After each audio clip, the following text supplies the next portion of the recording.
look gorgeous.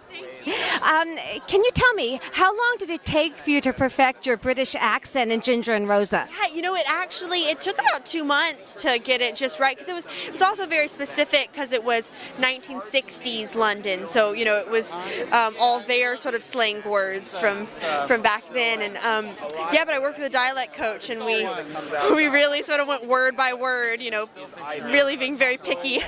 Do you find it easy to move in and out of accents? I do. You know, it was the first role that I'd ever had to do an accent for, so it was something very different. I was sort of nervous, you know, oh God, an accent, you know, what is it going to be like? Is it going to feel unnatural? But once you get the hang of it, and especially when we were filming in London and everyone's speaking like that around you, you know, you start sort of thinking in that way. Yeah. Thank you so much. Thank you. Thanks so much. Please welcome the president of the board of the Santa Barbara International Film Festival, Doug Stone. Good evening, and welcome to kind of the halfway point of the 28th Santa Barbara International Film Festival. Tonight is the Virtuosos Award. It's a great evening, a chance not to see one person, but to see 6 people who had fantastic performances this year. The moderator for tonight, his 3rd year in a row, he is the host of the Frontrunners on Fandango, Dave Karger. Please welcome Dave.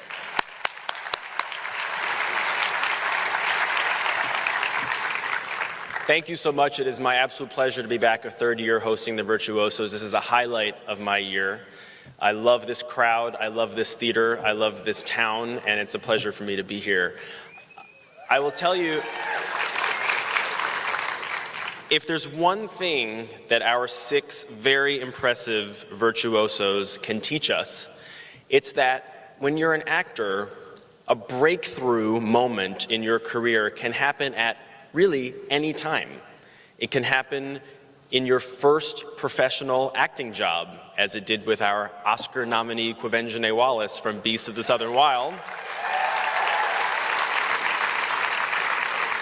It can happen when you're, let's say, in high school or college age, like Elle Fanning or Ezra Miller.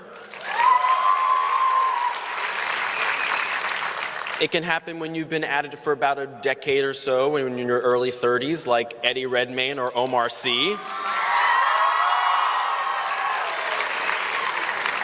Or it can happen when you've been toiling on stage, film, and television for over 3 decades, like Ann Dowd. It is a fantastic half dozen of actors tonight that I'm going to have the pleasure to introduce you to, but before I do, let's watch a highlight reel of their work. Okay, so now it is my pleasure to show you a little bit of a clip from Ginger and Rosa, starring Elle Fanning. For those of you who have not seen this film, it's an absolutely gorgeous film that takes place in England in the 1960s about 2 best friends, particularly Elle's character, Ginger, is fretting over the looming Cuban Missile Crisis and also just kind of coming of age and also having a very hard time dealing with the fact that her best friend, Rosa, is sleeping with her father. It's an exquisite performance by Elle Fanning, and let me show you a little bit of it right now. Amazing to think that actress is 14 years old. Ladies and gentlemen, Elle Fanning.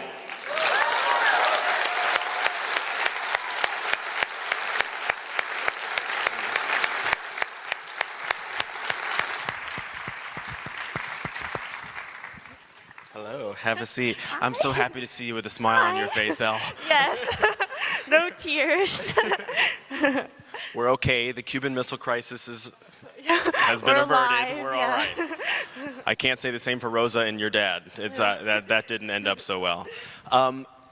This character of Ginger, nicknamed Ginger because of her red hair, we should say, she's such an impressionable young woman. She's really at this time in her life where all of these experiences, she's becoming, her father is an activist, so she's very, she's very influenced by him.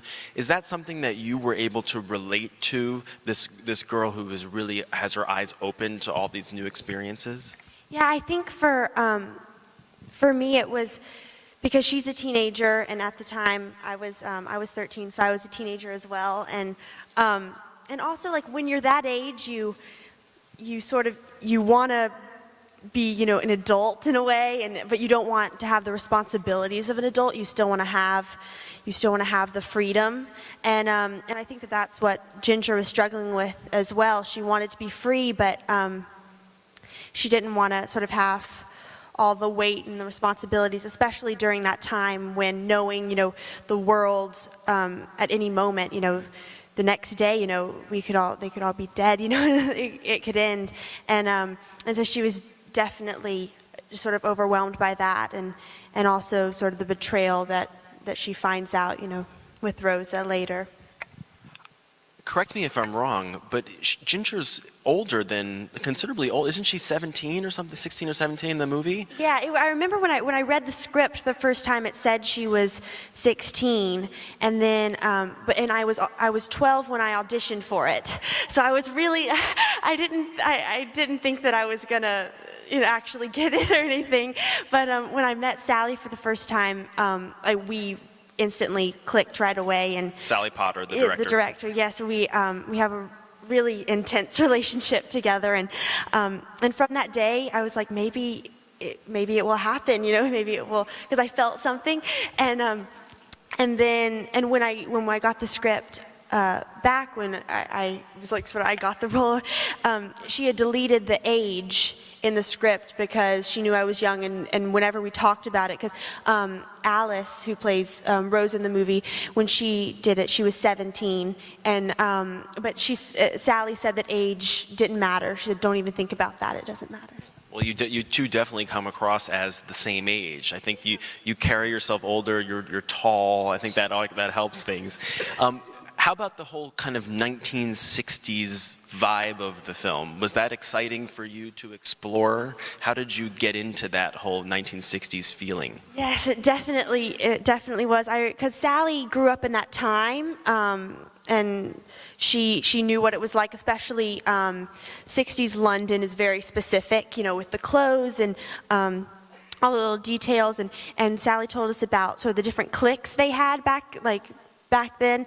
There were like the beatniks, and Sally was a beatnik, and Ginger and Rosa are beatniks, and she said they're like the cool people that listen to jazz music, and they wore like really the tight, high-waisted jeans and big sloppy sweaters and the pea coats. So I got to sort of experience that. A lot of your performance that's so impressive is non-dialogue driven. There's a lot of scenes where you're marching in a parade or just kind of looking on to the situation, and you have these great smiles. There's also scenes where you're kind of in another room while people around you are arguing, and there's lots of shots of you as you're trying to take this all in. Were you very conscious of the work that you had to do non-verbally on this movie? Yeah, we had talked about it, how sort of the mannerisms and and just listening to conversations matter, even more than sort of what you're actually saying. Especially even when you are talking with the dialogue, it matters about sort of the layers underneath and what you're feeling behind that, because you could be saying something, coming out of your mouth, but meaning something completely different. And so we definitely talked about that. How about the fact that this is a character, a 16-year-old who is really concerned and upset? She thinks the world is ending. She thinks she's about to die. She thinks the whole Western civilization is about to end. How did that, if at all, make you change the way you look at life and death and mortality? Is that something that went on in your mind as you were doing this movie? Yeah, I remember during rehearsals, the whole cast, we were in Sally's apartment and just sort of talking about different things, and Sally was like, have any of you guys ever been on marches or anything? And a couple people had, and I was like, I've never done that. It didn't even go through my head before I filmed this that actually sort of still happens in a way, and people still do that and things. And I was questioning, like, well, should I should be doing this. I should be, thinking of a cause, that I want to do. But I think with Ginger, she's also sort of trying to figure out her place in the world. So I guess with me, sort of still trying to figure out, what I sort of root for. If people might have noticed, she's almost unrecognizable, but Annette Bening is in this movie, and she was in that scene that we saw. You have a couple scenes with her, but not tons. What was it like to work with her? Do you wish you had more to do with her in the movie? Oh, it was amazing. We, working with her, she's incredible. I felt like I was just like staring at her, like, oh, there she is, and with her, her hair and the glasses, and I was. We had the best time together. She gave me sort of we talked about, we never really talked about, like, the scenes or the characters that much. We were just sort of getting to know each other, and it was amazing. This is a movie that I should tell people, it did have a very short release at the end of 2012, but its full release is actually about to happen in March. So this is a movie you all can see, Ginger and Rosa, when it comes out, and it's very special. One scene that I won't forget for a long time is the scene, there's the character of your father, Alessandro Nivola, has a boat, and he invites you and Rosa, your best friend, to spend a night with him on the boat. It becomes crystal clear that he's got designs on your friend, and there's a moment where the two of them get together, and the shot, while we're listening to the sounds of the two of them getting together, the shot is of you by yourself with tears streaming down your face as your world is really crumbling around you. It's so powerful. Can you take me back to that moment and how you prepared for that? Because it really is one of the most impressive scenes in the movie. Thanks. We actually filmed on a real boat, so we were all sort of crammed together in the back room there, and it was, we never really discussed it that much, but just knowing that, just trying to imagine and put yourself in Ginger's position of knowing that her father and her best friend are in the other room. You try to imagine what it would be like. You can't really, but try to. And especially, she's reading her T.S. Eliot poem book, because Ginger's really, she sort of releases her feelings through her poetry. And at that time, she's reading her book, and she's trying to concentrate on her book, and she thinks that that's going to save her, but in reality, she just, the sounds just overwhelm her.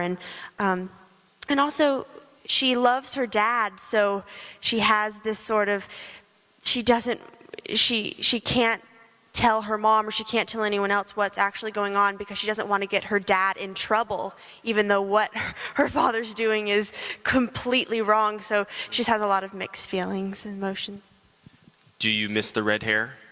I do. I loved it. My hair's never been any other color than blonde, so it was a complete change. And we filmed in East London, and I filmed another movie. I went back to London, and I had my blonde hair, and I was like, this is weird. Like, I need to have my red hair in East London. Like, it needed to be that way for me.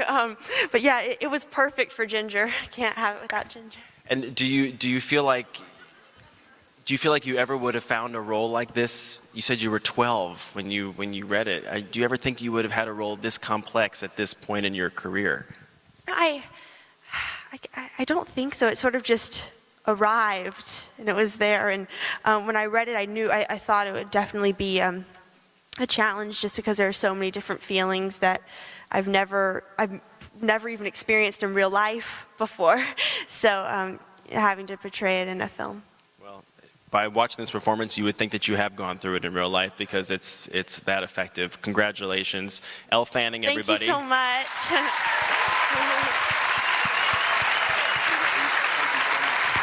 You can just go back out that way.